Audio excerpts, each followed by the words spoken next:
ગઈકાલે 30 જનવરીના રોજ સવારમાં 6 વાગ્યાની આજુબાજુ આટકોટથી ગોંડલવાળા રોડ ઉપર એક હુન્ડઈની ઓરા કાર જો હે આ પલટાઈ ગઈ અને પલટાયા પછી એમાં આગ લાગતા એમાં સવાર 3 ઈસમોની દુર્ભાગ્યપૂર્ણ અવસાન ત્યાં જ સ્થળ ઉપર જ થઈ ગયેલ અને ઘટનાની સૂચના મળ્યા પછી પોલીસ ફાયરની ગાડી અને આજુબાજુનો લોકોની મદદથી એમાં 3 ડેડ બોડી રિકવર કરી અને પહેલાં જસદણ હોસ્પિટલમાં અને પછી ફોરેન્સિક પોસ્ટમોર્ટમ માટે રાજકોટ સિવિલ હોસ્પિટલમાં મોકલવામાં આવી. 3 ઈસમો જેનો આ દુર્ભાગ્યપૂર્ણ અકસ્માતમાં અવસાન થયો. પ્રિયાગભાઈ ગણપતસિંહ બારૈયા એ ફતેપુરા છોટાઉદેપુરના રહેવાસી છે. નીતાબેન એ વડોદરાના રહેવાસી છે. આશાબેન યોગેશભાઈ એ છોટાઉદેપુરના રહેવાસી છે.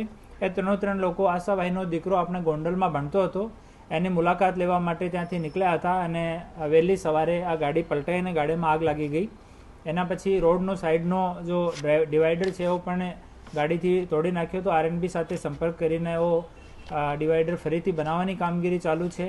મોકા પર એફએસએલ આરટીઓને બોલાવવામાં આવ્યા અને હુન્ડઈના પદાધિકારીઓને પણ ઇન્ફોર્મ કરીને એને પણ બોલાવવામાં આવ્યા છે અને તમામ વિભાગોથી રિપોર્ટ લેવામાં આવશે.